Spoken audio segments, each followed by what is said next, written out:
G'day, mates, and welcome to an all-new episode of Poddywood Down Under. I'm one of your co-hosts, Steve Hester, and with me as always is... Well, that'll be me, Andrew Roger Carson, but I was going to ask why in the hell have you gone for an Australian accent? And I think I figured it out, but it's going to be very ironic very shortly. I know. Yeah, it's all to do with the film that I was watching last night, which we'll get onto in a second. But first, we have to have our early start of the show banter, really, don't we? Bit of banter, yes. And I want to start off a little bit of a somber note. This show is for you, Ryan Sekoda, my good friend who passed away just recently. I know it's kind of a growing trend for the last couple of weeks where someone has passed away in my life, but you know they couldn't help it. But Ryan Sekoda. American wrestler to some, great friend to me. Thank you very much for all your friendship, Ryan, and we'll miss you. Yeah, vaya con Dios, Ryan. And I also want to give this bantery section to give a shout out to Mandy and the Nerd Herd. I know that you are listening, and you listen every week, apparently, between all of you. We absolutely love you all, so there's a shout out for you. Yes, and I'd also like to give a shout out to Belgium, who apparently are one of the biggest countries that listen to this podcast. So if you're listening to us in Belgium, head over to Facebook and Twitter at Poddywood and say hi back. Hi. You know that's just Jean-Claude Van Damme listening into the shit we were giving on the Street Fighter episode. Possibly. But, you know, at least now he's doing it without the aid of cocaine. Yes, but he's not going to like us when we get to the anniversary round today. But first, let's get round to... what's in the box from last week, which was Greg McLean's crocodile movie Rogue from 2007. Did you watch this, Steve? Of course I watched this, Andrew. I'm a professional and I take my job seriously. Yes, I watched this anti-Crocodile Dundee movie last night. In bed with the missus, as I am wont to do. On a night before we record. Yeah, now I was coming into this thinking, okay, this is going to be another kind of animal slasher movie. You know, you've seen loads of them before, and there's different kind of things. You know, it's a dog or like a pack of creatures or whatever, piranhas. Or a shark. Or a shark. Usually it's a shark. You know, something like open water or something like that. And the setup is pretty simple. You've got a boat full of tourists in the Australian outback and they're going on a river cruise, spotting crocodiles. They notice a flare going up, and when they investigate, they end up getting trapped on a small island, which is rapidly shrinking due to the incoming tide. And they're being hunted by a giant crocodile, like a 40-foot thing. Now, it's a survival movie, and they get picked off one by one, as you'd imagine. Very subtle first kill. Very. It's a rather bloodless film for the whole. There's a few shots, and I was watching the extended version. There's several versions of this. I was watching the extended version as well. So what's different, I'm not entirely sure from the other cuts. But yeah, you've got a little bit of blood when a couple of the characters get hit, and also when Hollywood breaks its major rule of killing the dog. I'm not even going to go for spoilers here. The dog ends up dead. Well, it's an Australian film, it's not a Hollywood film. Yeah, but you don't kill the dog. Yeah. Have you ever gone through Ozploitation films? No one is safe. You don't kill the dog! Okay. Well, the dog got his ass eaten by a crocodile. Yeah, that's actually probably the only gross bit in it. The dog runs off the tunnel. This is way later in the film, by the way. The dog runs off down this tunnel, and you just hear it go, and then the croc comes in with the dog in its mouth, and then it starts to munch it right in front of the camera, which is really gross. Yes. Thank God, because from that dog noise, I thought he'd just stepped on some Lego. Mate, that's just Lego. You'll be fine. I was actually wandering around all last night just talking in an Australian accent though. But you've got a pretty good cast. You've got a pre-fame, I suppose, because he's not really famous anymore. He isn't really. You know, Sam Worthington. You know, he came out and everyone thought he was going to be huge, and he did Terminator and Avatar and Clash of the Titans, and then has kind of vanished. Well, he's headlining Avatar too. Yeah, hopefully that'll put him back on top, because, you know, I like the guy. You know, he seems to be all right. I'm not trying to denigrate him. I'm just saying that after those 3 films, he just kind of vanished out of public consciousness.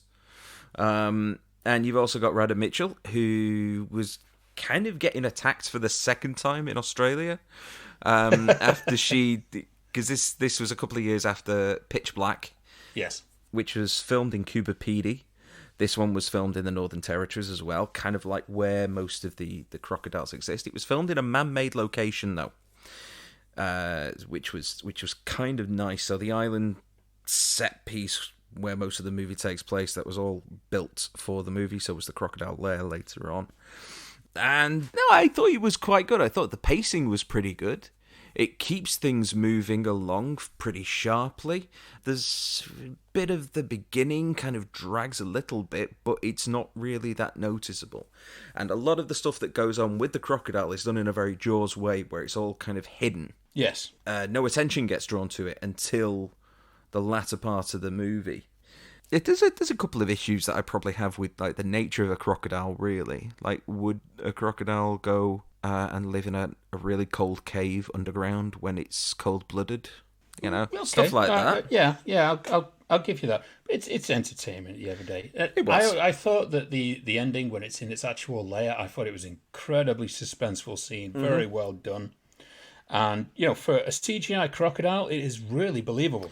Yeah, they did a really good job on it, of both the movement, modelled by Weta Workshop, so, you're going to get at least a quality model to work with. But yeah, the animation looked good, the matting looked great, little bit waxy, but given the budget, it's, I thought it was absolutely superb for it. Perhaps not as suspenseful a movie as I would have liked. I guess you could kind of class it as a PG-13, really. I think it would go for that kind of 12 certificate because it is not that bloody. No, it really isn't. And it can pass as something that probably young teenagers could go and see. And I'm surprised, actually, 2 names you did not mention. One, Aussie horror icon John Jarrett, known for his role as the killer in Wolf Creek. Yep. Played Russell, the guy who went to put his ashes in a lake full of crocodiles. Who, let's face facts, is actually a really creepy character. I don't know if he was actually instructed to come across that way, but he just felt like a bit of a creepy perv. Oh yeah, he was moving in on that mother whose husband had just been eaten pretty much in the next scene. Yeah. It was pretty creepy. And the daughter of that woman is Mia Wasikowska, who was Alice in Wonderland, in a very young role. I think it was her first ever role. Yes, that's right. I was watching it thinking, I know her from somewhere, but I didn't actually look on IMDb. It never really came up. But yes, no, you mentioned it. Yes, she did. I believe it was her first role as well. Yeah. And I remember because when I did do a bit of research into the film, from not just IMDb, but other sources as well, because I'm a professional. And don't take IMDb for their word. Apparently, You dick. But yes, apparently Sam Worthington in the scene where he's in the water with the crocodiles, apparently there were real crocodiles around and he was freaking out good style. And I believe they actually filmed that reaction while he was in the water. Yeah, that doesn't surprise me. Yeah, because if they are actually filming in the Northern Territories, then how do they really know that there isn't some kind of great big prehistoric leviathan which isn't lurking just underneath the surface getting ready to munch down? And you're like, It's like Salford. I know. So, basically, there is one thing though that I would like to add. Usually in these kind of movies, pretty much ever since you ended up with Halloween way back in whenever it was, you had the final girl. yes. This is only one of the few times that there's been a final guy. Equal opportunities. Yeah, Australia's got it down. Yeah, because the lead, I can't remember his name, because he was basically just a blank slate throughout the whole thing for me, pretty much. Michael Vartan. That's the one. He survives to the end. He's the one that ends up dealing with the croc, and you could say, oh, it's just a male hero yet again. Well, yeah, but in these kind of movies, it is almost traditionally a female hero. Pretty much. Yeah. But I'm going to go on record. I actually really liked this movie. I think it was just a really good entertainment. It's not Crawl. Crawl, I think, is still the best crocodile movie that's ever been made, that came out a couple of years ago. But I'd match Rogue right up there, as well as another movie called Blackwater. Which was another Australian film that was released the same year. but it was only the second of 3 crocodile-based movies. The other one was Primeval. Oh, yeah. That's Yes. Of Dominic Purcell, I believe. I think so, yeah. But all 3 of them came out the same year. Yeah. Well, they love their crocodile movies. I know, they do. Just ask Paul Hogan. I like Paul Hogan. Well, we're going to chat about that a bit later on. So, yes, that's the Rogue review. Would you ask people to go and see it? Yeah, because like I say, it's a more or less inoffensive animal slasher movie. It's relatively bloodless. It does have a fair bit of tension to it. The characters are actually acting in this more or less sensibly, given the situation. Yes, totally out of the genre. Normally they're doing the most stupid things, apart from the guy who decides, oh, you know what, we're going to go over this rope that can only hold one person. It's got one person already on it. Yeah, he's the exception, but then again, he does get munched in like the very next shot. Yes. But yeah, all the other ideas that they come up with are absolutely sound and logical for that given situation. Yes. So, apart from finally getting out of the water and then lying right next to the water as soon as you've reached the island, I would have been in the centre of that island, waving a tree at any crocodile. He decides, oh, I've swam out, now I'm just going to lay here. I might as well have my leg dangling in the water. Well, one last thing before we do move on and get away with this. That was another thing which was kind of getting me, is the fact that crocs can live in and out of water. So why the hell was this thing not crawling up onto the island and having a go at them? They can still move fast on land. Oh, maybe he's a fan of plot. Yeah, it could be. I'm not supposed to die until the 3rd act.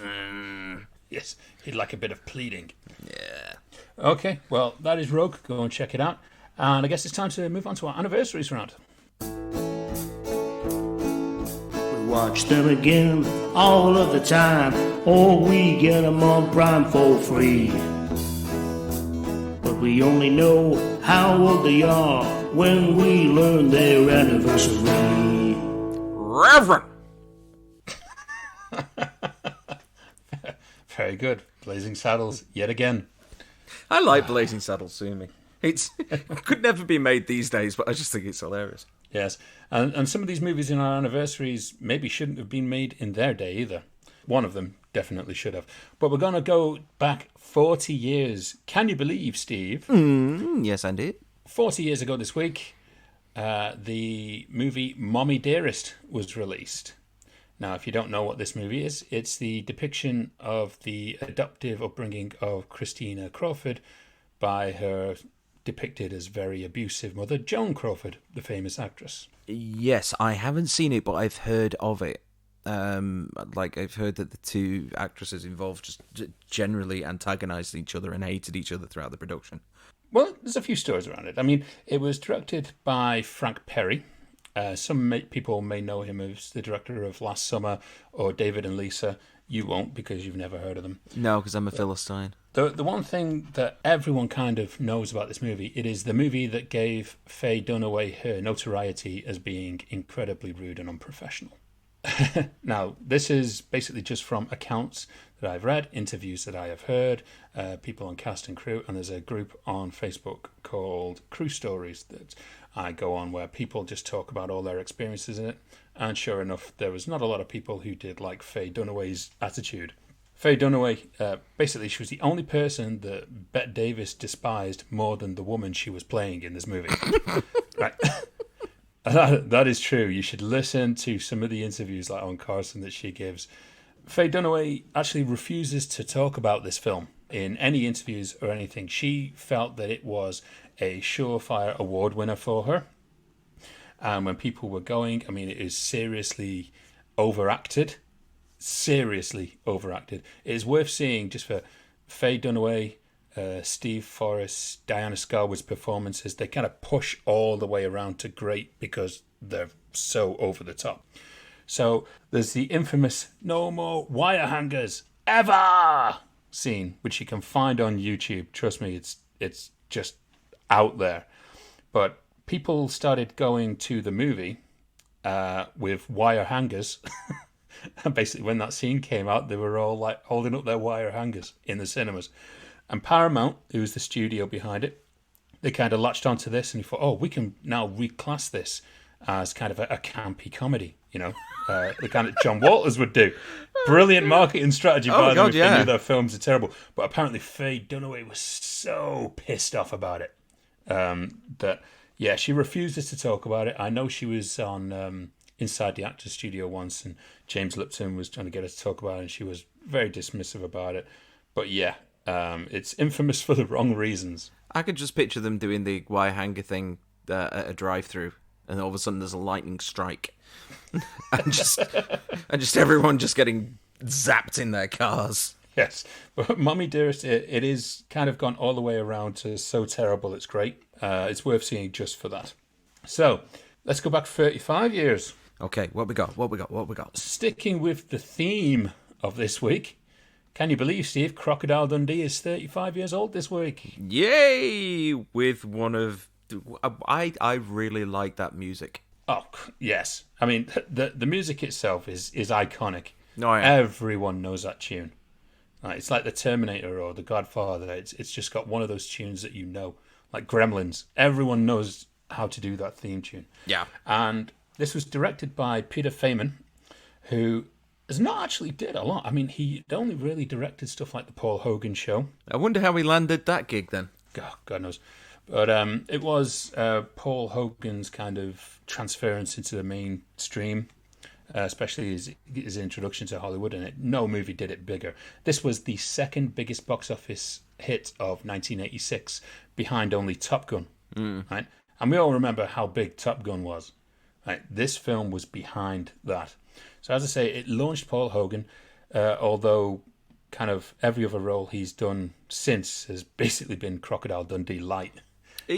Yeah, they have all been the same kind of thing. It's Mick Dundee as a cowboy. It's Mick Dundee as an angel. I didn't mind Lightning Jack though. I've got a soft spot for that movie. Oh, shut up! I kind of like that movie. It's a guilty pleasure of mine. Yes, it's also something that is scribbled out on Cuba Gooding Jr.'s CV. Oh yeah, and he did Snow Dogs. So yeah, and he still holds that higher than Lightning Jack. But the good news about it, do you remember this came out on TV for the first time on Christmas Day on BBC One? And it was the biggest Christmas Day premiere in the UK for BBC One. And still to this day, 35 years later, it is the most watched film to ever be shown on BBC to this day. I bet it was edited to buggery as well, wasn't it? Oh, it was. Yeah. What, you going to talk all night, my man? Yeah. That classic 80s editing that the BBC used to do. Well, not just the BBC, because RoboCop came out on ITV, and that is the king. Okay, if anyone out there wants to try and track down the ITV edited version of RoboCop from like the early 90s, you are in for an incredibly badly dubbed treat. But forget it's Jones. Absolutely amazing. Yeah, forget Jones. I even once called him Airhead. It is genius. They should release that version of the movie on the next Blu-ray release of RoboCop. They should do the same with Coming to America. It should be an optional extra on all of these DVDs. To be honest, Crocodile Dundee, it's the greatest fish out of water movie ever made. Yeah. Okay. And Croc out of water. Croc out of water. There you go. It's even better. I actually owned a VHS copy of this, and it was the first ever VHS video I bought. Get that bit of history. And I remember it had a fault on the tape halfway through when he's talking to the two prostitutes, that for some reason the entire movie just went hazy for like 5 minutes. I was so annoyed. It's a wonderful story. Paul Hogan is great in it. I don't think he's ever been better than this initial movie. It is pure 80s nostalgia.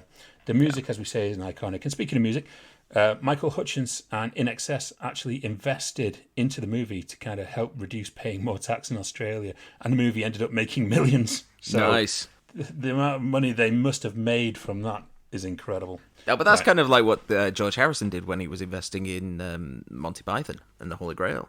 Not the Holy Grail, Life of Brian. Yeah, Life of Brian and Holy Grail, and all the other movies from Man-made. Let's go back 25 years. Can you believe, Steve? Mm-hmm. The first time that our man from Brussels, Jean-Claude Van Damme, got behind the camera was on a movie called The Quest, which was basically Bloodsport in old times. With an inexplicable Michael Caine. It wasn't Michael Caine. Wasn't it Michael Caine? I could have sworn it was No, Michael it was Roger Caine. Moore. Oh, right. Oh, well, that's me looking like a tit Yes. then, isn't it? Yes. The only other time that Van Damme has ever got behind the camera since was on, I guess, one of his director DVD efforts called Eagle Path. No, I haven't seen it either. But this was Roger Moore's least favourite movie. He did not like the production. He felt it was massively mismanaged. Didn't like Jean-Claude Van Damme. Didn't like one of the producers on the movie as well. And on top of that, he didn't get the billing that he was promised. He found out that his name in the credits was a lot lower than it was actually advertised. So he wasn't happy.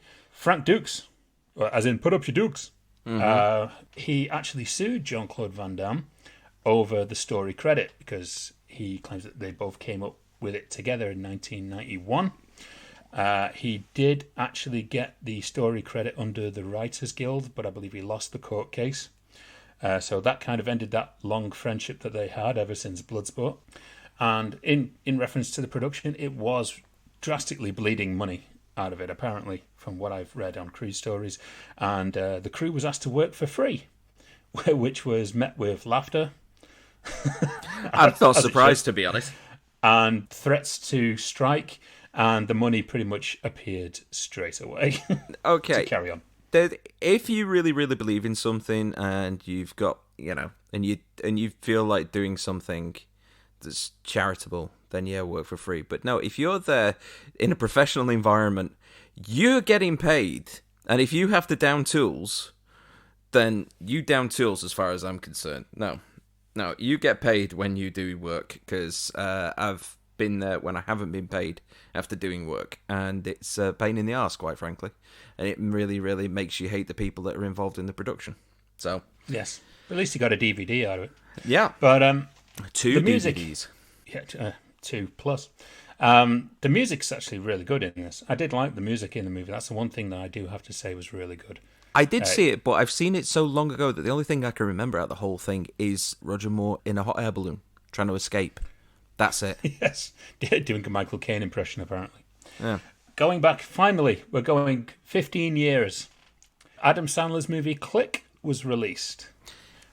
Yes. Well, it was directed by Frank Carassi, who directed the much superior The Wedding Singer, the Waterboy, and that pretty bad version of Around the World in 80 Days with Steve Coogan and Jackie Chan in it.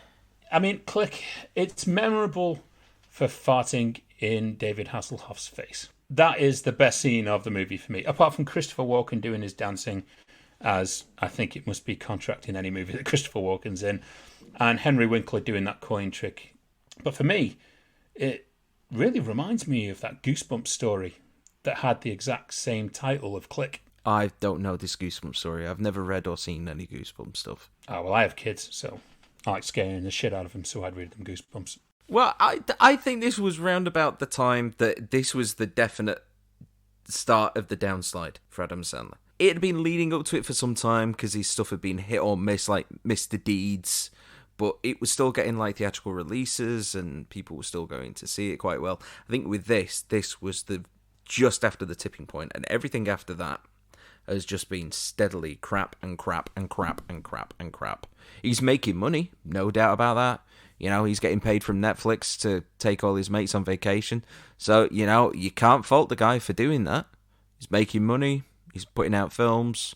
It's just that they all, nowadays, are just heavily corporate-sponsored pieces of crap. Yeah, well, you have your lovers and haters. And I can tolerate Adam Sandler in some movies, and some I'm just like, why did I watch that? Like Jack and Jill. Happy Gilmore. I love Happy Gilmore. I think he's great in Happy Gilmore. Oh, yeah. I think Click is one of those movies that kind of falls in between. I mean, the stuff about this, it does have a great cast in it, you know, of all people that you really do want to watch, especially Christopher Walken. Anytime you get him in anything, it's worth watching, whether he's playing a nutcase or just being Christopher Walken. Same thing, isn't it? It could be. Adam Sandler, you know, he did a pretty good job on this. You know, it's a family movie. It's a good family movie with a family message. Kate Beckinsale's good in it. The little girl, Tatum McCann, she did a solid job in it as well. It's just one of those films that just quickly gets forgotten about, kind of like Mr. Deeds, kind of like 50 First Dates. You know, either he has a real big hit like The Wedding Singer or Happy Gilmore, or he has these mass-produced ones that just do a job of getting a laugh and that's it. Yeah, or he goes down the third route of stuff like Uncut Gems, where you think, "Oh my God, he can actually act. He's remembered how to act. Maybe he'll do another." Oh no, he's not doing another one now. He's great when he comes out of his comedy routines. I mean, Punch Drunk Love, I think is one of the best films I'd ever seen him do. He did another film with Don Cheadle as well called Rain on Me or Rain Over Rain Me. Over Me. Yeah, it was Rain Over Me, which was it was good. He plays that stuff really well when he wants to, and then other times he'll stick to what pays the bills. Yeah. But yeah, that's the anniversaries for this week, Steve. Okay, well, now that that's out of the way, I think it's time to get our guest out, don't you? Yes. Today we have a real treat. An amazing veteran actor with over 200 stage, film and TV productions spanning a 50-plus year career. Now, not many people can say their first professional acting role was in Shakespeare's Othello, and not many can claim they were world-travelled in theatre before they even made an on-screen role. He's won numerous awards, including the Los Angeles Drama Critics Award for A Flea in Her Ear and the Last Meeting of the Knights of the White Magnolia, as well as his performance in Sam Shepard's True West. In television, he did the rounds, appearing in such cult shows as Kojak, Police Squad, Starsky and Hutch, and The A-Team, among so many others. He would appear in motion pictures such as Breaking Away, The Adventures of Buckaroo Banzai Across the Eighth Dimension, before landing an iconic role as Sergeant John Taggart in the Beverly Hills Cop franchise. During the 80s, he appeared in the first two movies, noticeably absent and missed from the third, but appearing in the much-loved classic Midnight Run as Marvin Dorfler, uncouth bounty hunter rival to Robert De Niro in what has become a classic character. Many roles would follow in the 80s and 90s, in movies and TV, racking up an incredible list of roles, including Ben Affleck's directorial debut, Gone Baby Gone, where he would re-team with Ed Harris from his stage days. Still working an impressive career today in recent movies, Death in Texas, and a few upcoming projects, and having appeared in no less than 6 movies in the last 2 years alone, joining us today from Colorado is John Ashton. Good morning, John. Good morning. How are you? We're doing very well. Yeah, thank you very much for joining us. Good. How's the weather there? It's cold here. It's typical British weather, i.e. grey, wet and miserable. Oh, yeah, I know. I've been there for it, and I've played golf in it over there. In Manchester and a few places, and then Belfast. And yeah, I know the weather very well. Yeah. It doesn't get much better, I'm afraid. That's why they sell so much Guinness over there, Yes, it's the petrol you can't get. Yeah. So, right. So, John, again, thank you for joining us. As usual with the show, it's impossible to stretch the entire length of an impressive career, and we'd probably get 5 shows out of your career alone. So we hope to do some justice today by jumping in and out. And I think we have to start where you started, I believe at the tender young age of 12 years old, when you began your journey into acting. Now, where did that inspiration come from? How did that lead to your first professional stage debut, I believe just 2 years later, in Othello in Connecticut? Well, I was basically a juvenile delinquent growing up. I grew up in a pretty rough neighborhood outside of Hartford, Connecticut, and I was getting in a lot of trouble. And my parents were going to send me to a military academy at one point, and we were stealing cars and doing stuff and all dumb stuff. I mean, nothing, really terrible, but I was getting in a lot of trouble. And one day, my director of my high school theater program came up to me in the hallway and he said, "Would you like to do a play?" And I said, "Sure." And it happened to be Oklahoma, and I played Judd Fry, and I won Best Actor that year in my high school, and I really enjoyed the experience, and it really kind of branched me out into thinking about better things in my life. And shortly after that, I got an offer to do Othello at the Hartford Stage Company, and it was their premiere production in 1964, I believe that was. I did it. I had 2 lines. I carried a torch, and And I still remember the lines. A messenger from the galleys. Here's more news. Those are my two lines.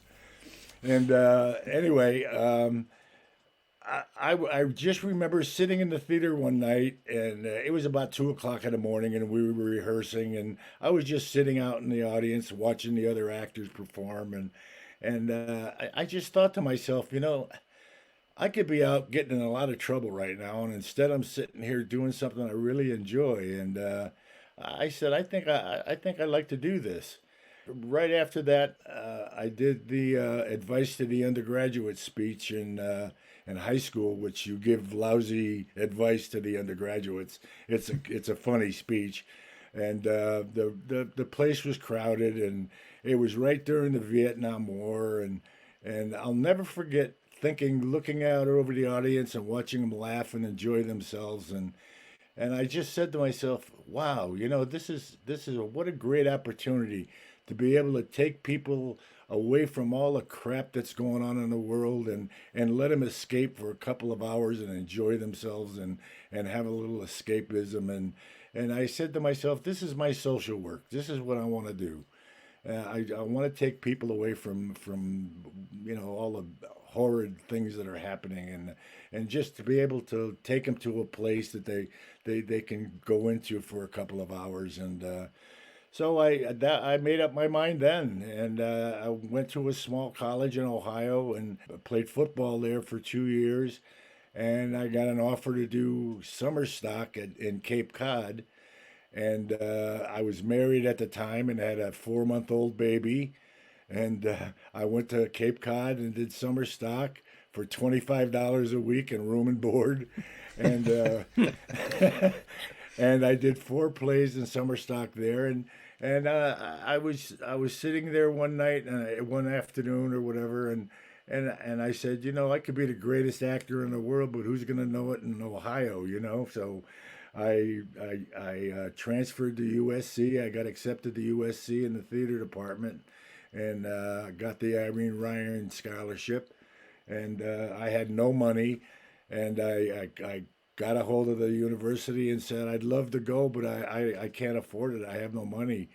And I said, can I wait a year? And they said, sure. And so I went to Chicago with my wife at the time and baby, and I worked on the freight docks for a year and a half in Chicago and saved enough money to get to LA. And I got a U-Haul trailer and a 1.5-year-old baby, and I pulled into Hollywood and stayed at some cheap hotel, and I started school at USC, and. Well, theatre was obviously it was a huge passion for you, and as an actor, I can understand why. And so you travelled with this theatre troupe from USC, like you say, across Europe, appearing in about 15 productions at the time. Now, this travel, did it help to broaden your performances? Did this exposure to different cultures at such a young age add some extra dimensions to your skill set? Oh, absolutely. I mean, there was no better training in the world. We did those shows in repertory. We did one-nighters in Germany and Hamburg and Stuttgart and Munich and Berlin, and we traveled on train, and I was playing the drums in one of the shows. So I had a set of drums, and I was carrying those drums on the train every day. And, I mean, it was a hassle, I'll tell you. And we do the show at night, get up in the morning, get the train to the next place, rehearse our entrances and exits, and then go out, have a bite to eat, come back, do the play, get up the next morning, get on the train, go to the next town. It was an incredible experience. And then from Germany, we went to Cambridge, England, and did a couple of shows there. And then after Cambridge, we went to London, and we were at Laurence Olivier's old theater on the East End. I think it's the East End or West End. What the heck was the name of the theater? George something Theater. I can't remember off the top of my head. Yeah, but it was where Olivier had a small. Anyway, we did a couple of plays there, and I wasn't in one of the plays. So the nights I had off, I would go see productions in London. I went to see Olivier do Merchant of Venice, which was one of his last stage performances, I believe. And he played Shylock, and he was unbelievable. And I was like in the third row, and he made his entrance. It just blew me away, and I was just ecstatic. And then I went to see Gielgud and Richardson do Home uh, at the Sloane Square Theater in London, and then I went back. This was amazing. Uh, I went backstage after the play was over, and I wanted to meet Olivier or Gielgud and Richardson, and I went backstage, and unlike America, I mean, here's these two iconic actors, and there was nobody backstage, absolutely nobody. And I walked into the stage door, and the stage manager said, "Can I help you?" And I said, "Well, I'd like to meet Sir John and Sir Ralph," and he says, "Come with me." And he brought me right to their dressing room, and I sat there. I sat there my for 40. God.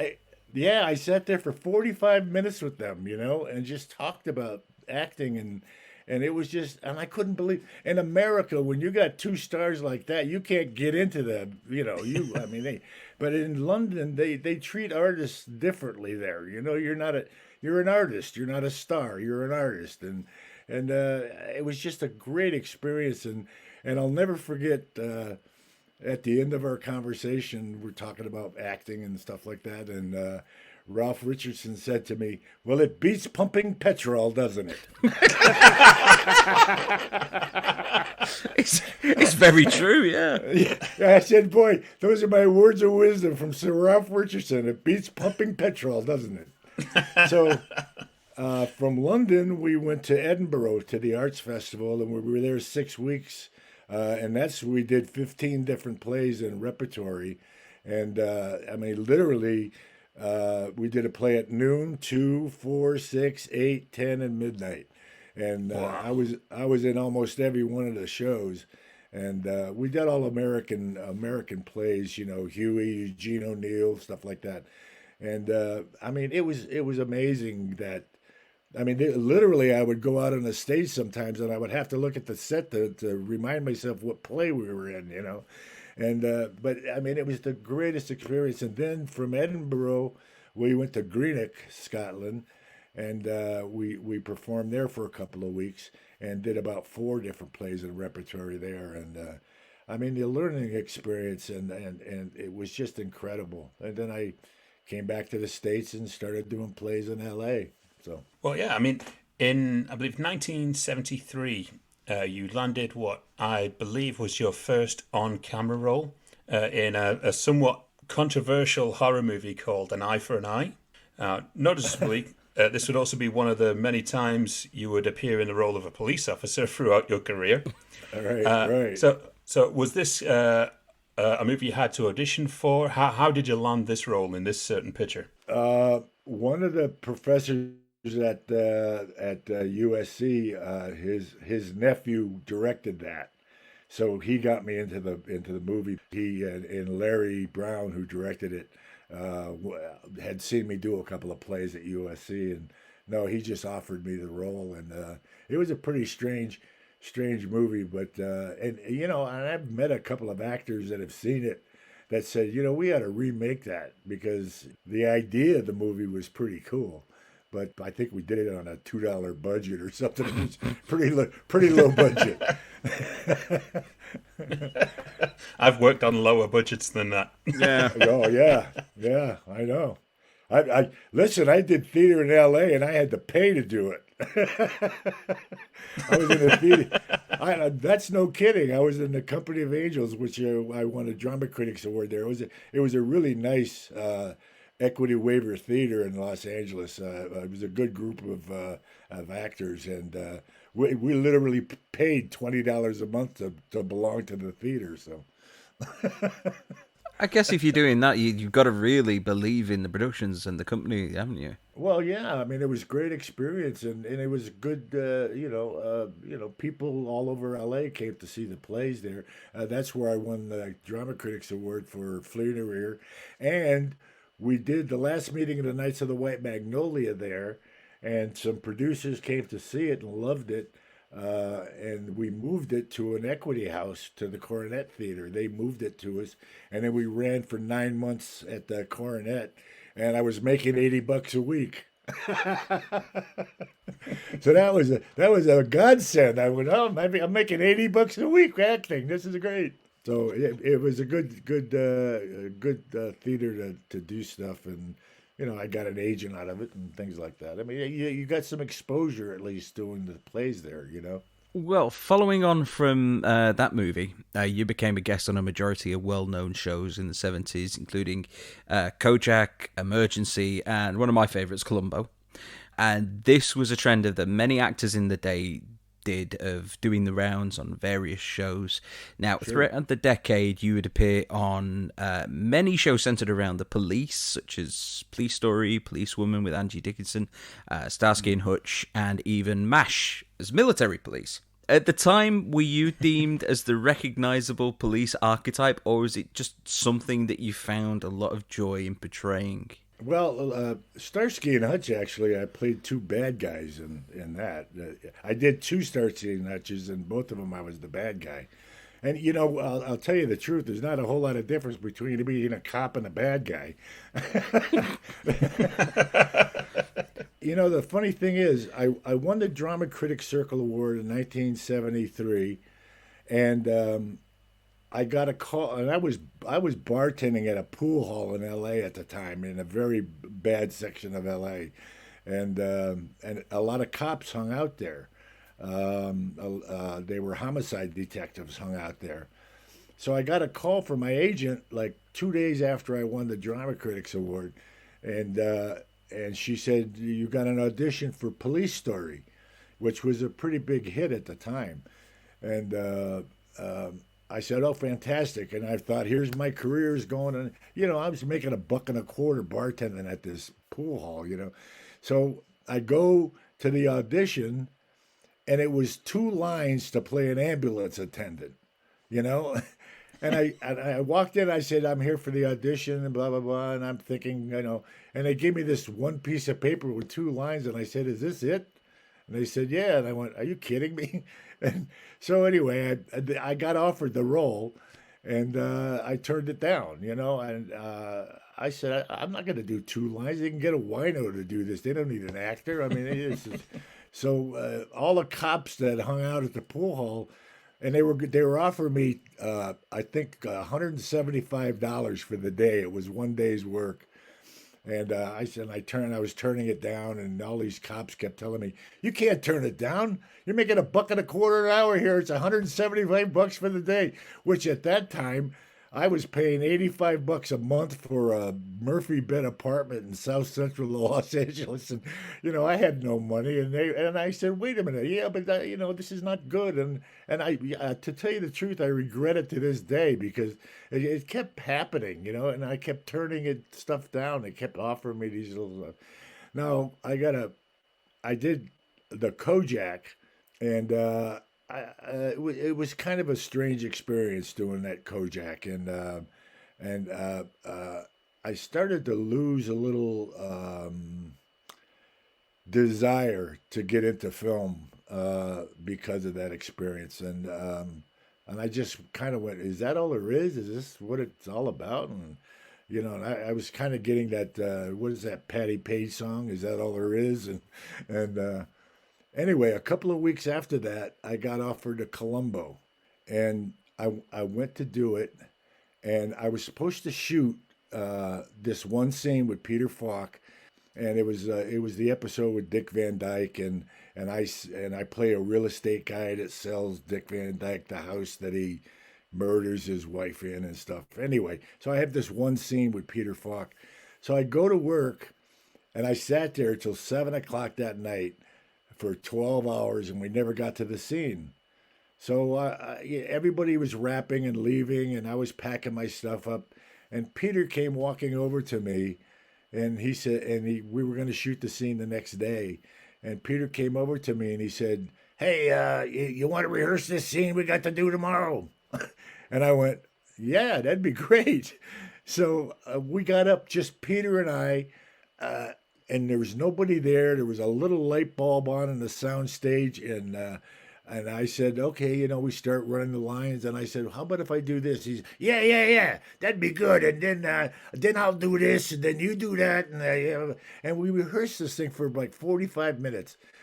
And I walked out, and he reinstilled my faith in the whole business. And at the end of the shoot, I walked over to Peter and I asked him to sign my script, to give me and he said, wait a minute, you're a good actor. What do you want my autograph for? And I said, I have my own reasons, Peter.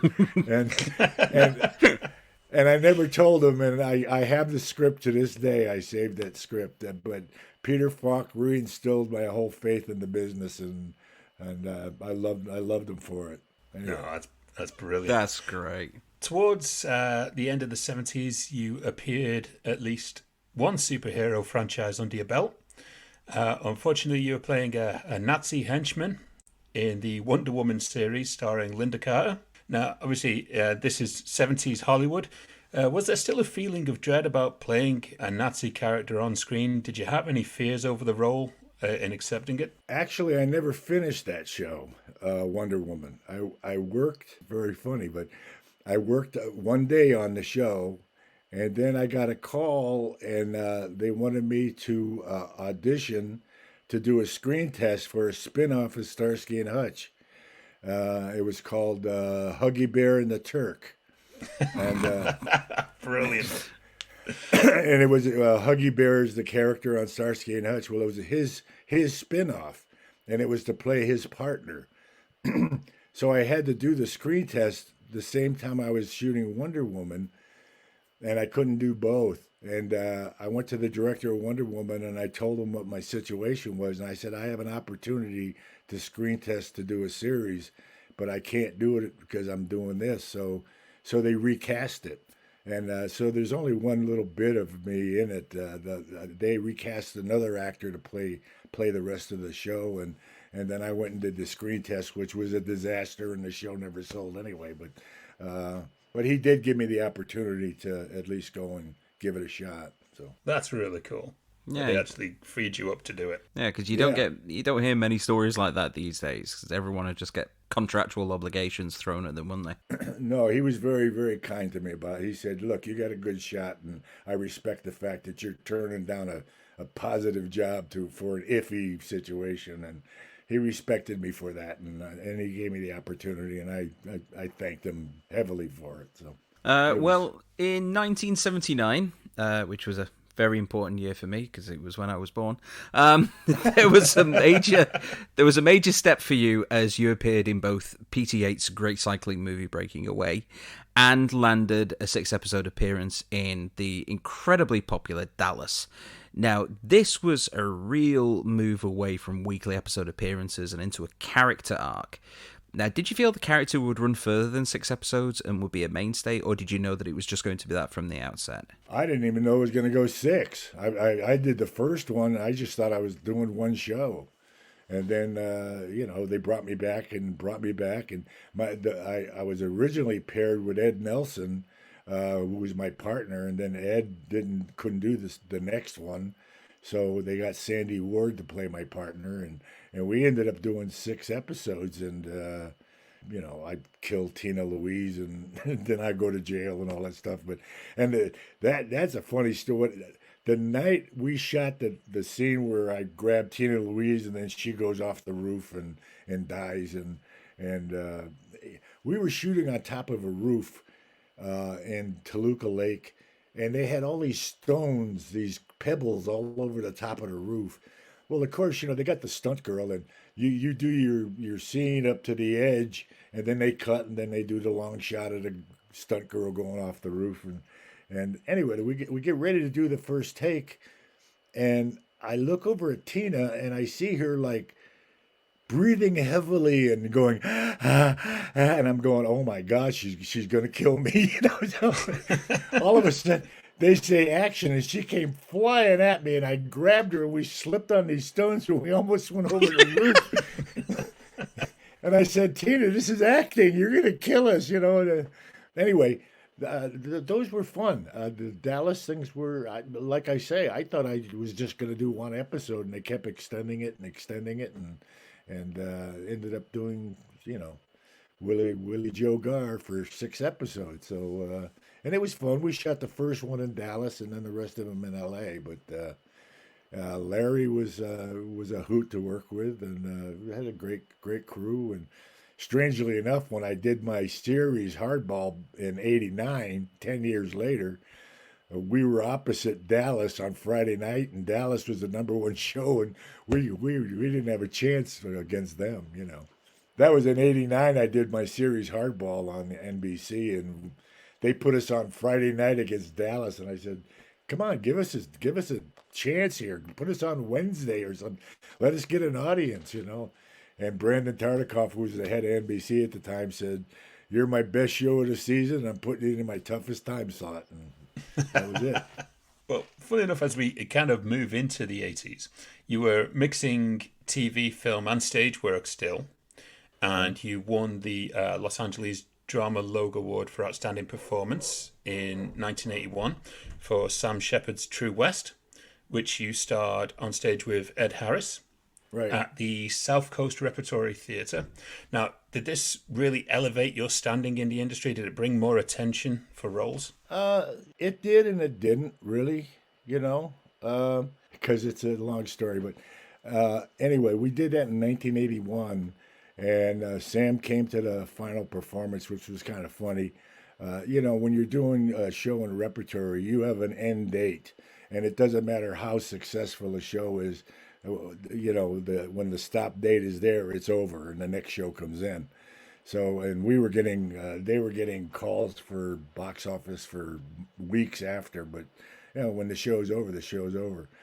But Sam came closing night, and they told us he was in the audience. Well, they actually told us he was in the audience a couple of nights before, and he never was. But we had known that the original production of True West was done. Joe Papp did it in New York with Peter Boyle and Tommy Lee Jones, actually. And Sam walked out on the show, and he told Joe Papp and never give him another play again. You know, whatever. I don't know what happened, but we had read that. Anyway, so Sam was there closing night, and it's kind of weird when you know that history of the show, and all of a sudden Sam is out there, and it's kind of like every line you would say, you wanted to look out and say, "Was that okay, Sam?" was that good, Sam? Did you like that one? Or, you know. Anyway, we did a great show, and Sam came backstage after, and he loved the show. And I'll just go a little bit ahead. I got Beverly Hills Cop through that production. A few years later, I got a call to go into Paramount and for a meeting, and I went in and I met this casting person from New York, and she said, "John, I'm going to tell you right now, there's nothing in this movie for you, but I saw your production of True West, and I just loved you and Ed's performance, and I just wanted to meet you." And I said, "Well, thank you very much." And I think Mickey Rourke was doing Beverly Hills Cop at the time. But she called me in and wanted to meet me because she had seen that production of True West. So in a way, yes, it did extend my film career. Well, following stints on the cult series Police Squad, which was co-created and co-written by one of our previous guests, David Zucker, what about My Little Keister? And I watched that episode again last night because I didn't realize that John was the person in that scene, and it is still hilarious. Oh, it's such a good episode. Is that the one with Leslie Nielsen? Yeah. Police? Oh yeah, that was a hoot. You and Robert Costanzo. Bobby Costanza, yeah. Well, that was a fun thing to do. I mean, Leslie was great to work with. He was a lot of fun. Well, as well as that, you also had an appearance on the legendary now The Adventures of Buckaroo Banzai, and you land the role that catapulted you into Hollywood as Sergeant Taggart in Beverly Hills Cop. So you've already explained how this role came about, but how were you reacting to getting such a big shot in Hollywood? Well, that's not quite true. I did Buckaroo Banzai after I did Beverly Hills Cop. Sack the researcher. Blame IMDb. It lies. Well, here I was, and I wanted to turn it down. I mean, I went in for the meeting, and it wasn't a very big role in the film. And, here I am, and I was in the hottest movie of the year, and my agent sending me out for this small little role in this film, and I didn't I didn't want to do it, but she talked me into doing it, so I did it. But I actually did that after I did Beverly Hills Cop. And also the A-Team I did after Beverly Hills Cop. And I didn't want to do that either. I said, why are you sending me out on the A-Team? I'm in the hottest movie of the year. I want to do another film. And anyway, I did fire my agent, by the way.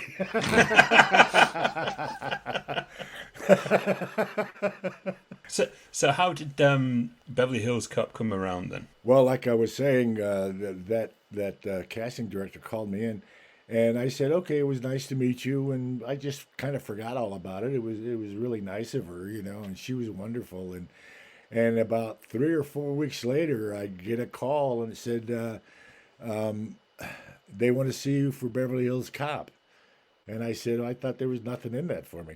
So anyway, I go to the meeting and the people are in the room and they give me this one scene to read, which was the scene of me punching Eddie in the stomach, and that one scene there. So anyway, I read the scene. It's a 1-page scene. I read it, and I forgot about it. And 3 or 4 weeks later, they called and they said they want to see you for Beverly Hills Cop. And I said, I just did that, So I said, but I'll go in again. So I go in, and they give me the same scene to read. And I think Stallone was connected to the movie at that time. So I read the scene again, the one scene, and they said, thank you, and I don't hear anything for 3 or 4 weeks again. And then I get another call that says they want to see you for Beverly Hills Cop. And I went, what do you mean? So I said, okay. So I went in again, and now I think Eddie was involved. And so I read the same exact scene. So I had 2 more readings for that. And then finally, the 5th time or the 6th time they called and they said, they want to see you for Beverly Hills Cop. I went, you got to be kidding me. So it was the final pairing meeting.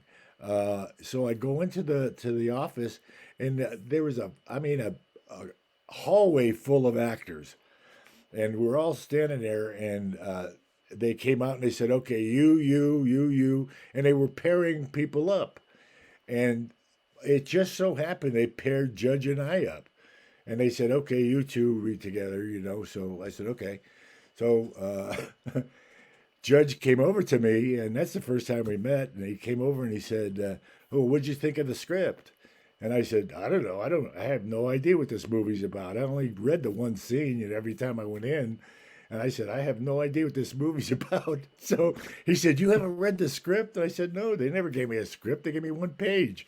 So Judge went, oh, my God, and he like freaking out, And I said, Jack, man, don't worry about it. We'll just wing it, So he goes, okay, So we go into the office, and now, Marty and the producer, it's a room full of people.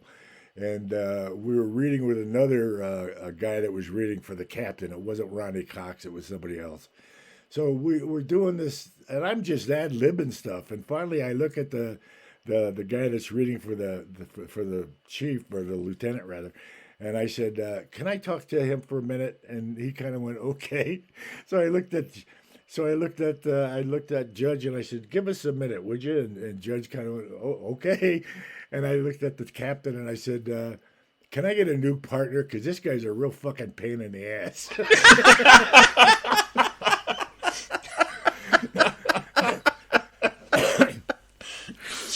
So the whole room cracked up laughing, and needless to say, we got the part, So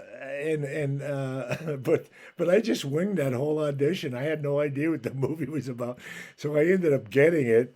And then we got on the set, and believe me, the original script, Taggart and Rosewood were really kind of minor characters, But Judge and I, Marty loved our chemistry and the way we interacted with one another. So he kept letting us ad lib and throw stuff. And of course, when you're working with Eddie, he starts ad libbing and throwing stuff in. And so, I mean, those characters kind of developed as the shooting went on, you know. And we ended up being co-stars of the movie. And like this one scene, it says Taggart and Rosewood wait in the car, and that's all it says. So we shoot it a couple ways, sipping coffee and looking up at the hotel window and blah, blah, blah. So Marty said, okay, we got that. Now you guys just fool around and you know, do something. You know, and Marty really kind of just was like that. He said, you guys go do something now. So Judge happened to be reading a magazine in between takes. And so they said, okay, action. And Judge picked up the magazine and he said, wow, you know, by the time you're 50 years old, there's 12 pounds of undigested meat in your system. And I said, well, why are you telling me that? What makes you think I have any interest in that at all? He goes, well, you eat a lot of meat, you know. And I mean, and that was all ad lib stuff, you know. I honestly had no idea. It doesn't come across as ad-libbed in the film. It looks absolutely scripted. That is great. No, a lot of it was like that. I mean, and Eddie's whole these guys are super cops and blah blah blah. That was all ad-libbed. Eddie just ad-libbed that whole scene and going over the wall. That was all improvised. And you know, Marty just gave us the room to create, and it was wonderful. I mean, I love Marty. You know, and then he directed Midnight Run, which we'll get to later, but I'll tell you that story too. So anyway, that was Beverly Hills Cop. I mean, it was just one thing led to another, and it just happened, and thank God. It was a wonderful experience. Like you say, improvisation played a big part in the character's success. Apparently, hundreds of takes were ruined from everyone laughing, including one scene that makes it into the film where you're visibly trying to pinch yourself from prevent you from laughing during the Super Cops routine. Right. That was the one I was just telling you about, the Super Cop. That was all ad lib. Eddie just I can't remember the exact written words, but we did it a little bit, and then Eddie kind of went, wait a minute, I'll be back in a minute. And he left, and he came back, and he says, okay, let's shoot it.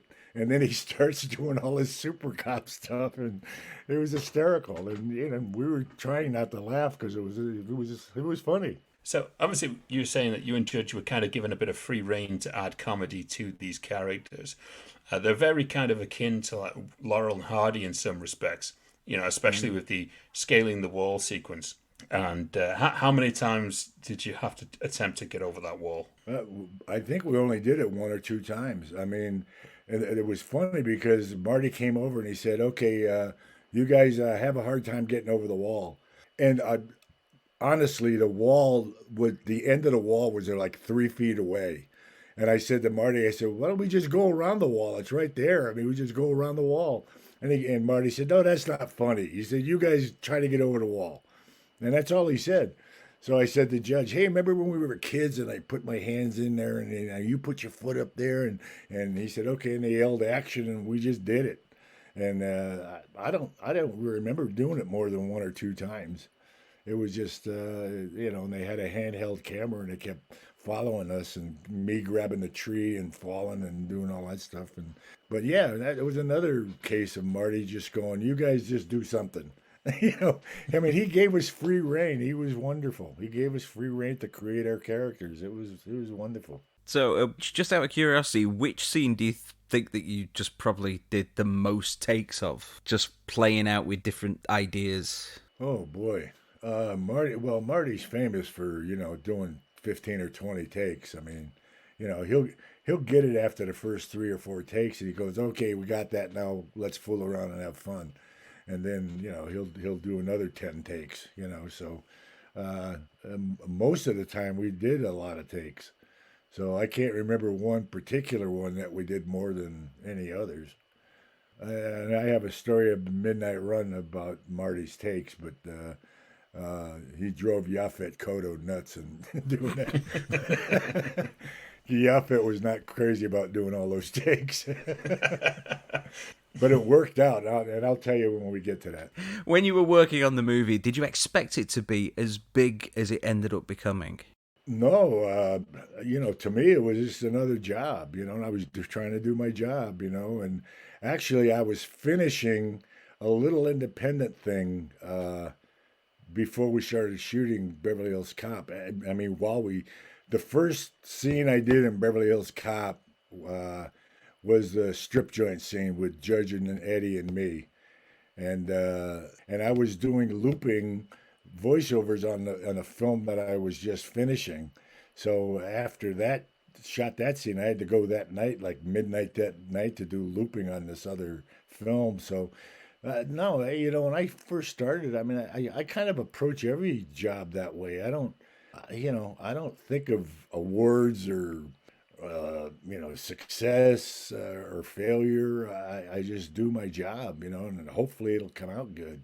Even halfway through it, and everybody was like raving, "Oh man, this is going to be a big hit." And I go, "Well, okay, great. I don't know.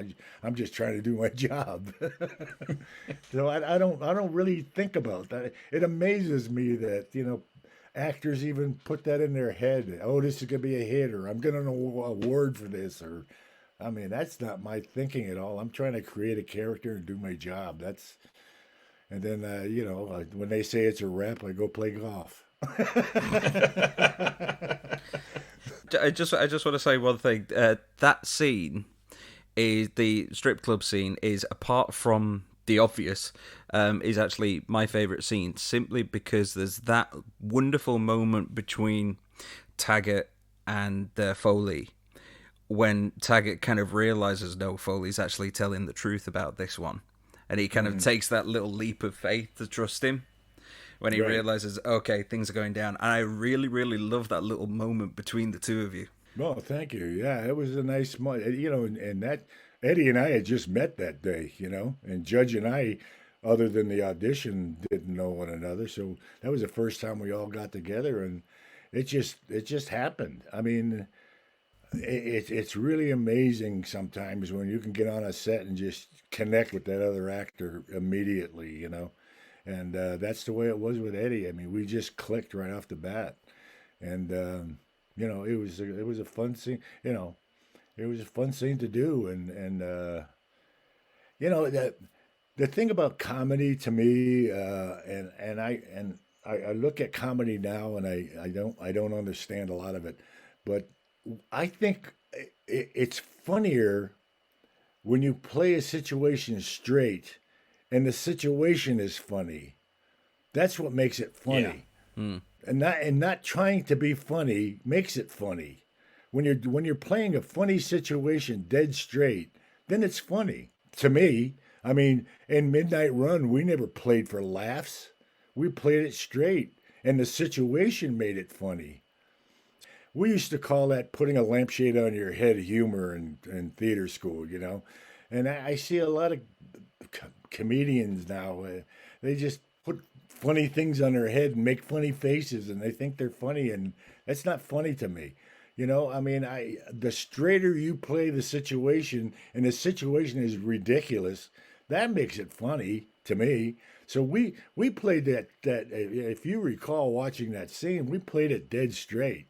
And we got strippers behind us and all this wacky stuff going on, and we were playing it straight, which to me makes it funny. I don't know. That's just me. One little side note here, just a question that I have to ask because we have had some people sending some comments in that you were coming on the show. One person says, "How many?" Oh, I hope they're nice comments. Huh? We'll see.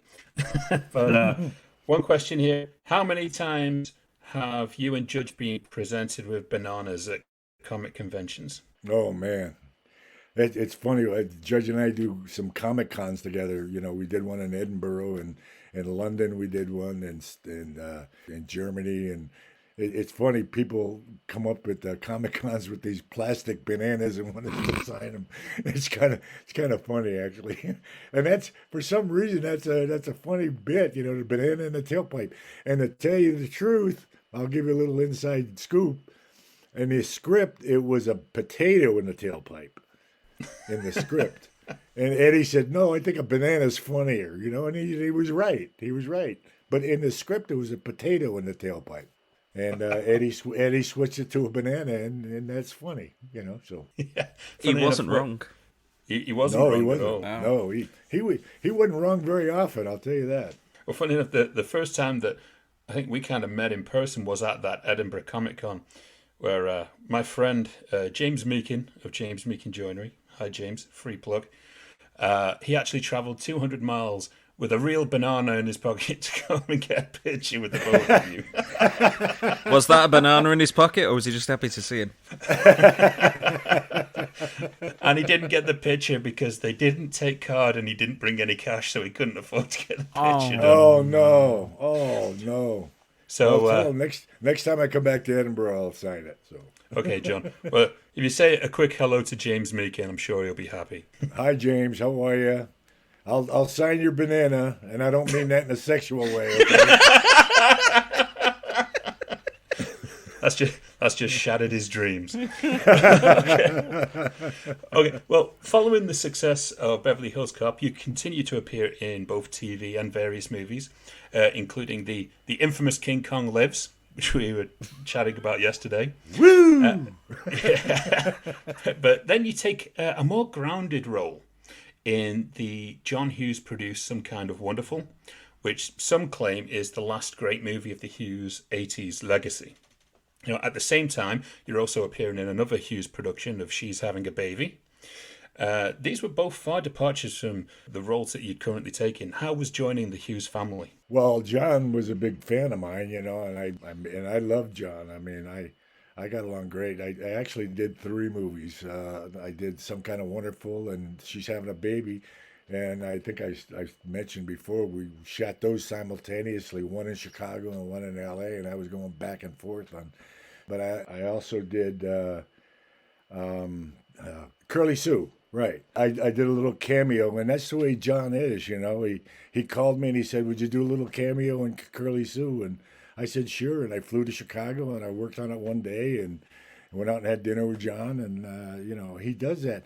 And then I can't remember, after She's Having a Baby, Trains, Planes, and Automobiles, he had Kevin Bacon do a little cameo in that in the beginning of the movie. So, yeah. I mean, that's the way John is. He'd love to have you come in and do little cameos, and then, he was wonderful. And and She's Having a Baby, John and I were out having dinner, and the next day they were shooting a scene, and he was telling me the scene they were going to shoot, and he said, yeah, it's a scene where Kevin comes back to the house and he looks in the window and he sees his baby, and he gets all guilt and blah, blah, blah. And, you know the scene I'm talking about, yeah. Where he comes in and looks in the house. So I said to John, why don't you shoot the scene at Christmas time, where he comes in and sees the tree and he's not there, and blah, blah, blah. And John went, that's it. That's the way I'm shooting it, and that's the way he shot it. So that was my one other contribution to She's Having a Baby, is that Christmas scene. That was my idea. So anyway, I thought I'd throw that out there. But John was very receptive like that. And John was also known as the king of the reels. In those days, we had film. We didn't have digital stuff. And he would literally go through a whole a magazine, and he wouldn't yell cut. He'd say, do it again, do it again, do it again. And he just let the camera keep running and running and running until the film ran out. Then they'd reload, and he'd say, okay, run it. He was fun to work with. John, God bless him, but he was a terrific guy. I know what some of you are thinking, where is the rest of this interview? Well, you can catch the rest of our deep dive into John Ashton's very impressive career next week, where we start talking about Beverly Hills Cop 2 and Midnight Run, amongst other things.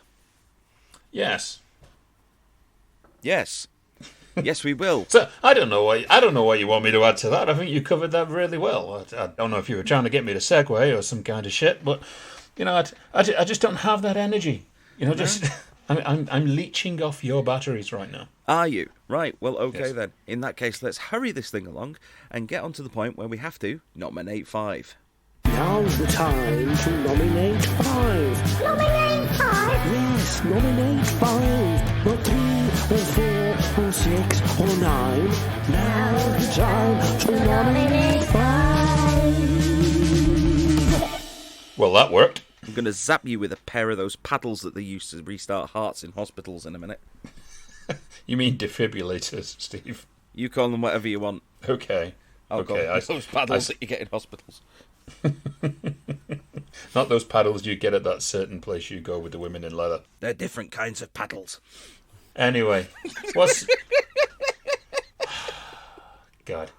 You can tell this was not recorded on the same day as the Years of You, can't you? Oh, no. Yeah. All right, well, what's Nominate 5? Okay, well, Nominate 5 is the part of the show where we get our guest, if we have one, to nominate 5 of a given thing. Well, this week, as you might be noticing, at this point of the show, we have no guest, because the second part of John's interview and his Nominate 5 is going to be next week. So that just leaves us, doesn't it? Yes, it does.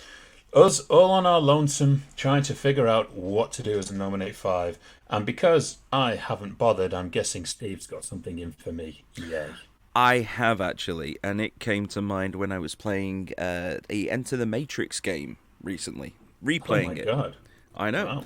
Wow. With the 4th Matrix film coming out, I've been going back and trying to play the old games, and I realised that with Enter the Matrix, I must have bought that about 4 or 5 times on PC, on Xbox, on the GameCube. And so this is one for you, Andy. Name me 5 movies that you have bought repeatedly across various formats. Oh, so we're talking VHS, DVD, Blu-ray, Laserdisc, Betamax, anything that you want. Okay, well, I'm going to leave out Laserdisc and Betamax because I was never really into buying on them. Oh, digital as well, so I suppose that's a format. So Okay, and digital. I guess you can kind of call it that. Wow, okay. Let me think. Okay, well, that's relatively easy. And I'm not going to use the same movies that obviously I brought up in the last Nominate 5 because it's obvious I'm going to have them across all mediums. Mm-hmm. So I'll go for ones that I haven't. Well, okay, I guess I've got to start at number 5 because we're going to get this countdown right this week, hopefully.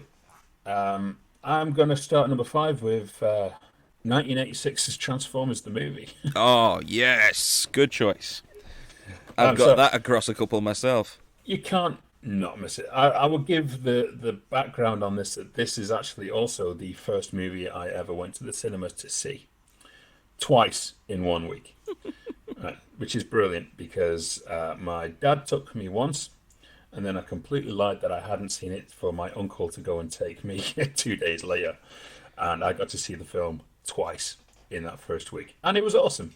Right? And no matter what everyone said, oh my God, it's a bad movie. No, it's not. It's a great film. It's not. It's the best Transformers movie that's ever been made. Although it does the animation in it veers wildly between absolutely exceptional to what the is going on with Ultra Magnus's chest. It's true. If you haven't seen it, there's this weird bit where Ultra Magnus gets like the matrix of leadership, which is this orb that he keeps inside his chest.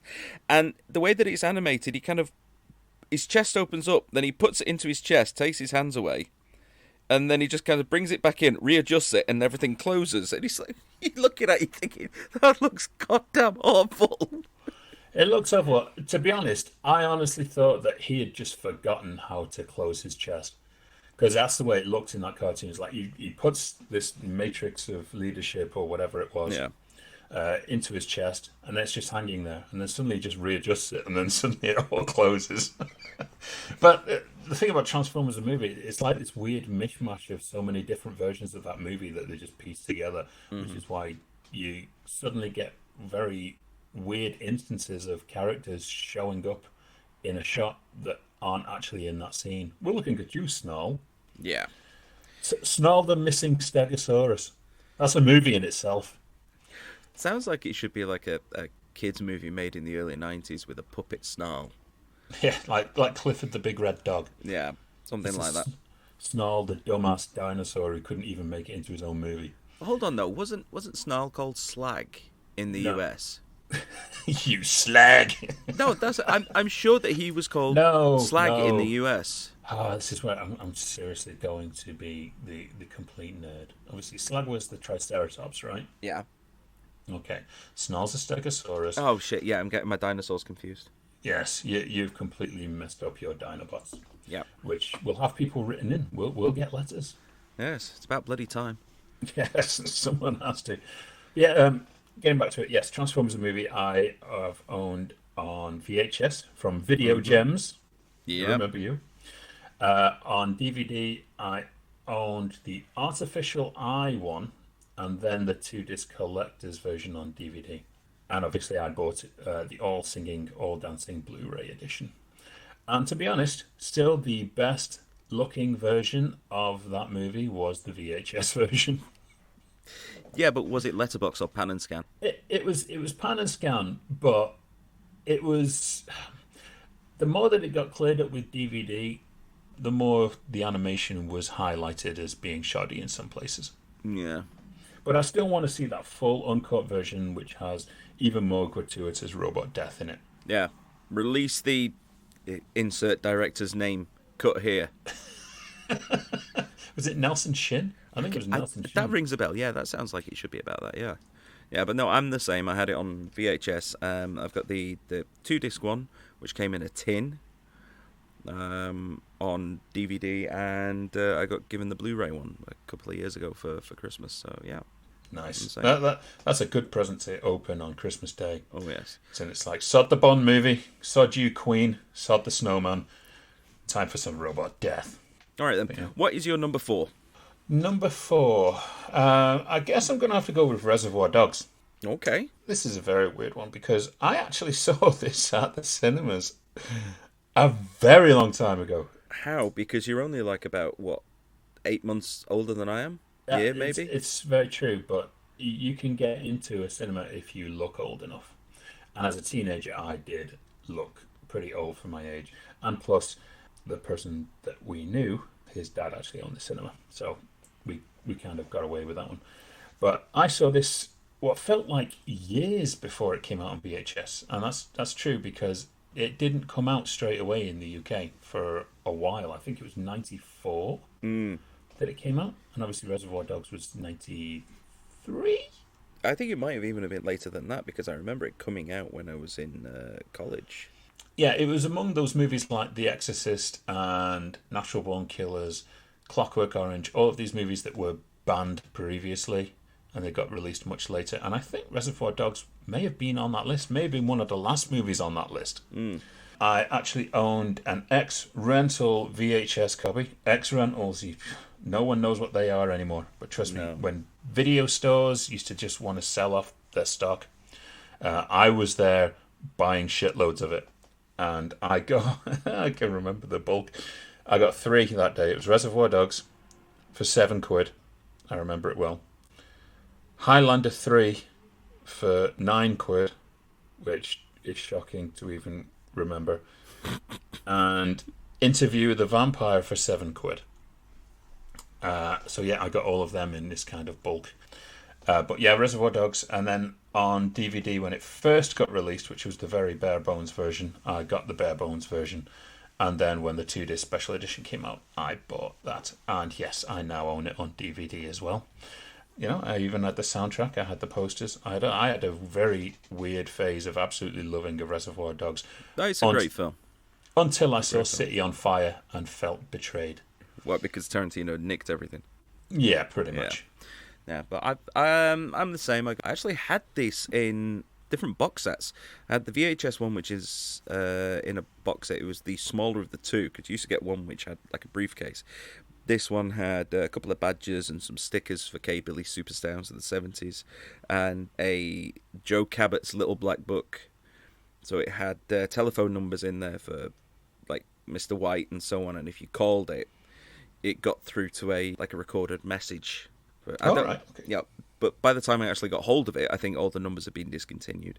But then I got that later on DVD, and it's a 2-disc one, but it's in like a little tin that looks like a gasoline can, and then the actual DVDs are in a cardboard sleeve that looks like a book of matches. So, right, okay, all right. Oh, that's interesting. Yeah.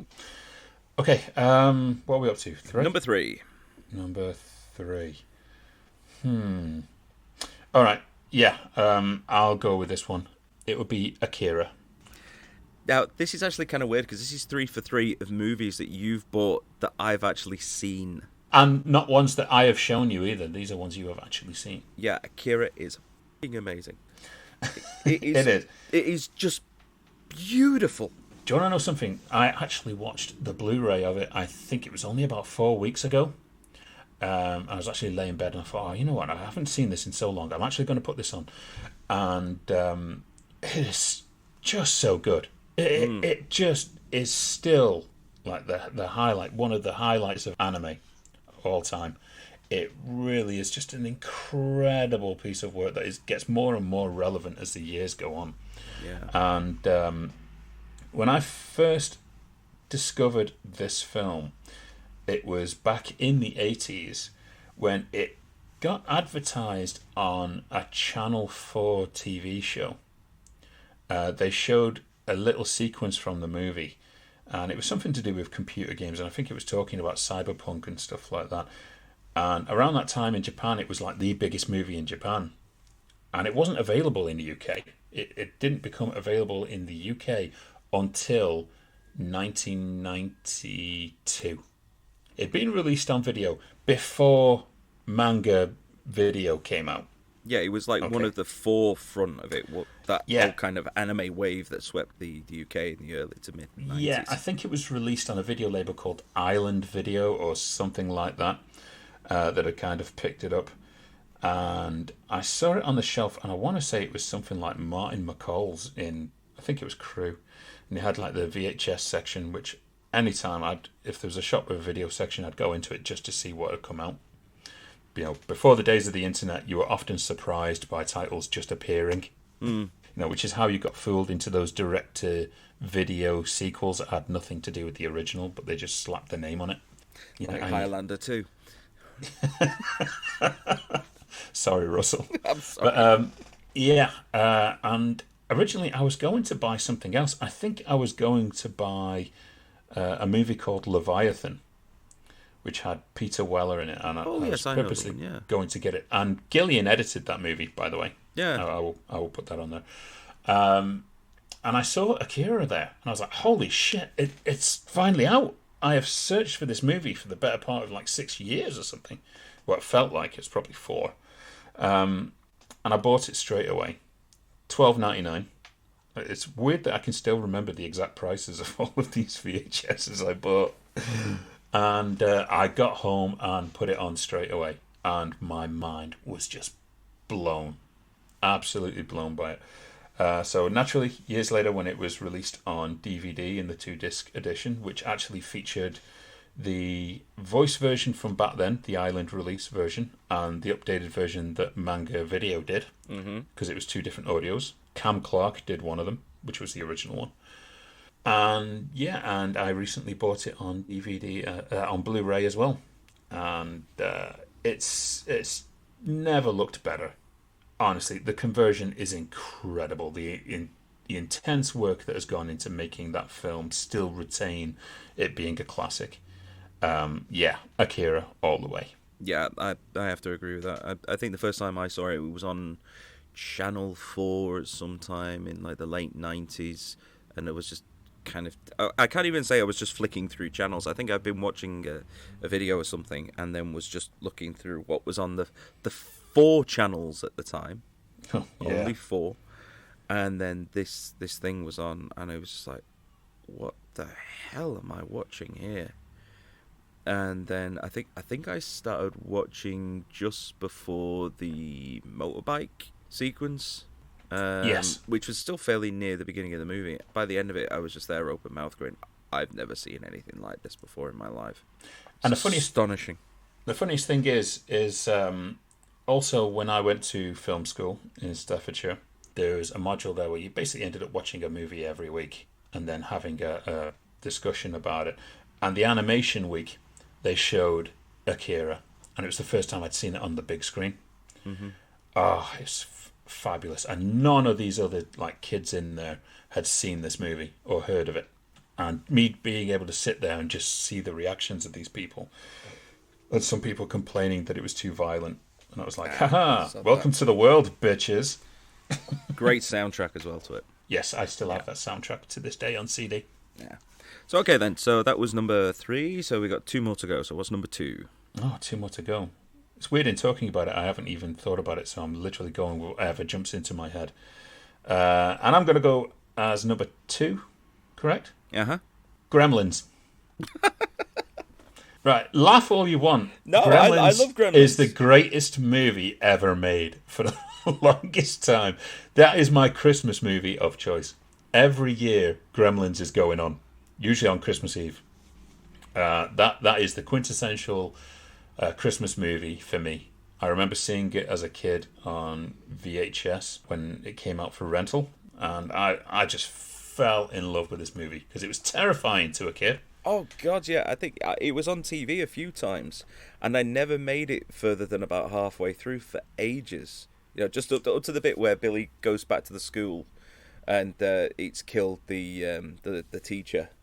That is as far as I would ever manage to get for ages. Oh, my God. It is such a sinister movie for the first half of it until suddenly it all becomes like jokes and laughing, and suddenly they're singing Christmas carols and stuff like that. Then the comedy kicks in. But before that, it is so tense and scary.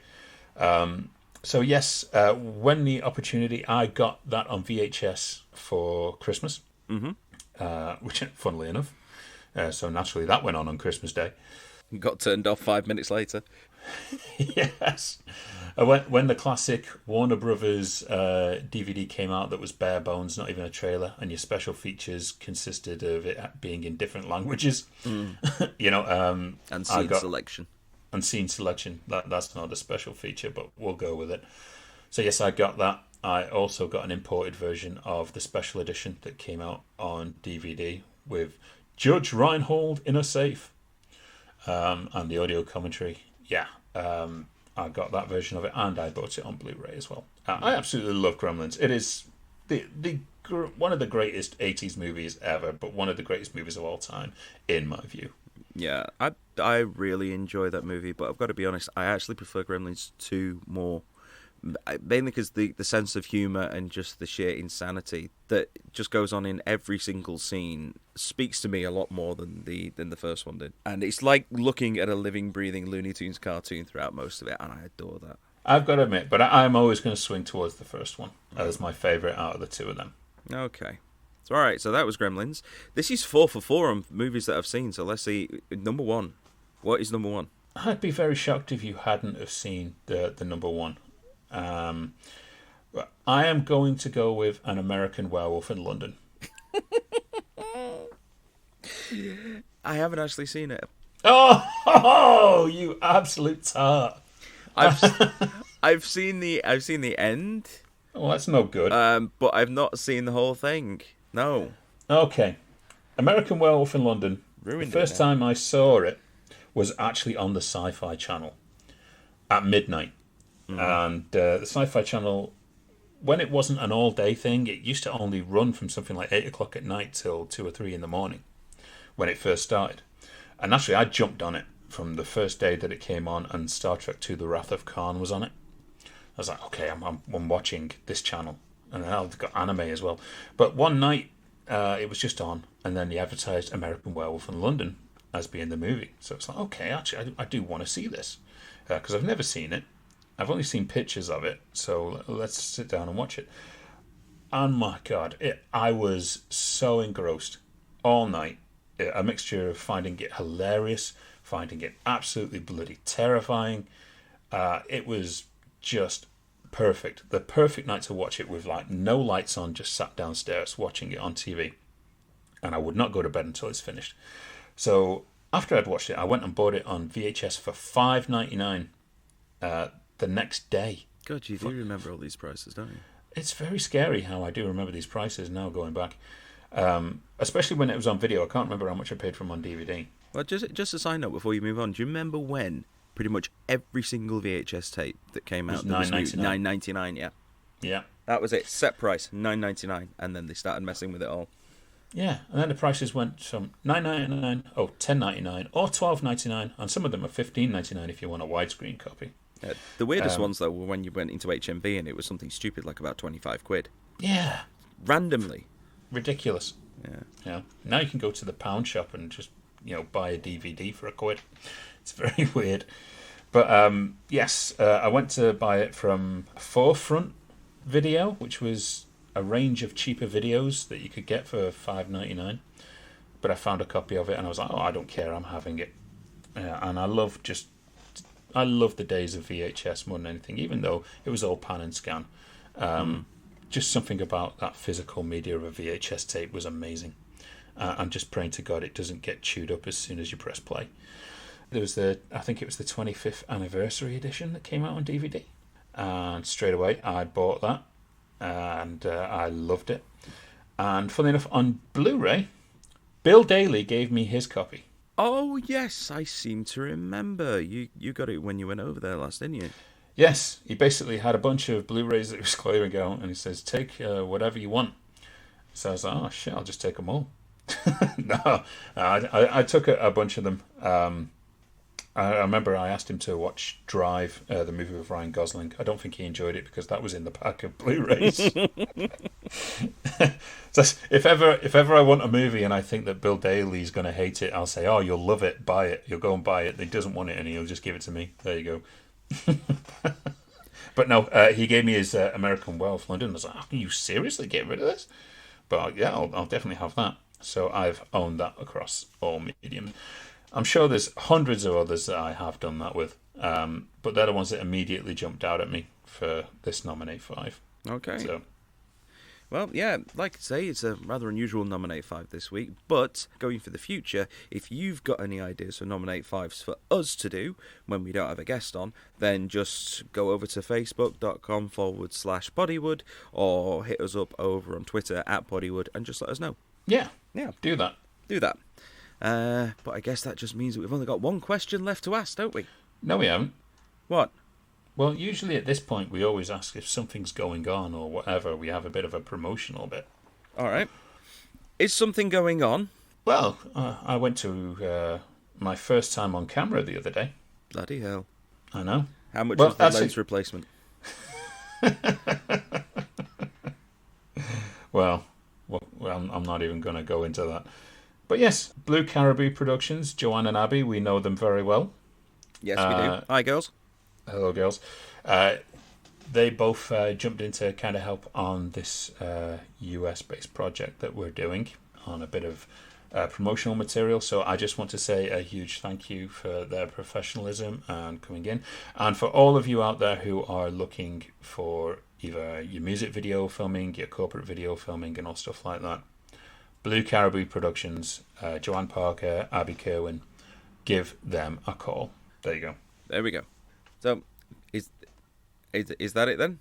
No, yeah, that's what's going on. Got a funeral this week. If you want to talk about that. No, so no. Let's just go for what's in the box instead. What's in the box? What's in the box? What's in the box? What's in the box? Genuinely flummoxed then as to how to respond to that. I was kind of hoping you were going to come up with a great segue for what's in the box, but you didn't go for it. Humor is my way of dealing with it, all right? So, all right, fair enough. You know, and to be honest, it would have been absolutely perfect bookend for that day you came out to me the other week with "That's what your mother said" line, and instantly you felt like a complete arsehole. Yeah. But yeah, I couldn't help but laugh because as soon as you said it, you could hear it. Like, I really shouldn't have said that. I'm sorry. It's something. In case you're wondering, that's something that started off ages ago when we were together and drunk. We just started imagining Chewbacca, just like everything that Han Solo said was just responding with like, "That's what your mother said." You came in that thing? You're braver than I thought. That's what your mother said. Yeah, it was absolutely hilarious on the night, and it was like, why the hell didn't we actually record this for the podcast? But yes, ever since then, we've always found a way to kind of fit it into the conversation. And as some of you may know, my mother passed away the other day, and the first day Steve talks to me afterwards, because he was like, I'll give you a call, how are you doing, when you're ready to talk, have a chat. So he gives me a call, and we're briefly just like touching on it and saying, you know, how are you doing, etc. And then we just get into regular conversation about stuff, and I say something, and straight away he goes, that's what your mother said. And, oh, shit, I really shouldn't have said that. No. I'm so sorry. No. But it was, I was really laughing about it. I wanted the earth to swallow me up. Right. Well, I got you back with that bouncy castle anyway. Yes, you did. Of which you can see on all of the social media pages for Bollywood. Watch Steve go down like a bag of cooks on a bouncy castle. Yeah. Two overweight middle-aged men trying to mess around on a kid's bouncy castle. It doesn't end well. But yeah, this has gone on for a bit longer now. Yes, what's in the box? Now, this is the part of the show where Andy tries to get me away from playing video games and actually gets me sat down in front of some decent cinema. He's going to reach into a box full of movies that are certified fresh on Rotten Tomatoes and pull one out. If I haven't seen it, then I go away and watch it the night before we record our next show. If I have seen it, then we keep pulling out titles until we find one that I haven't seen. So, delve into the box, Andy, and let's see what you can pull out for me. Okay, the first one here, you must have seen it. There's no way you couldn't have. Well, you've said that before.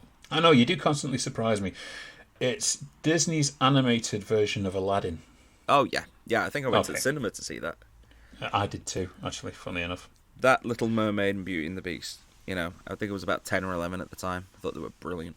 Cool. Yeah, you went to the second golden age of Disney there. Yeah.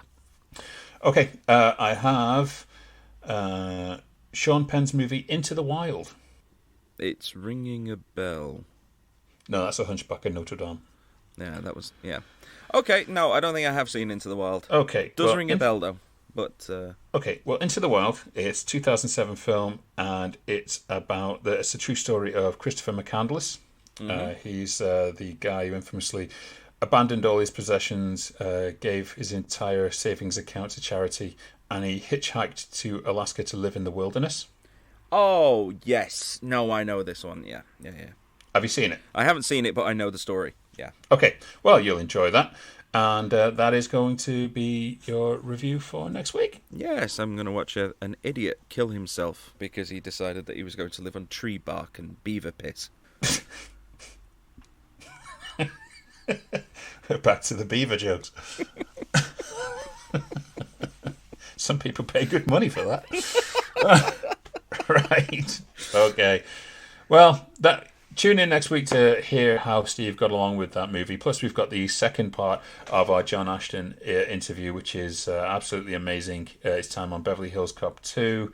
It's time on Midnight Run. And there's so many great stories from it. But between now and then, you look after yourselves, and it's a goodbye from me. And I've already gone.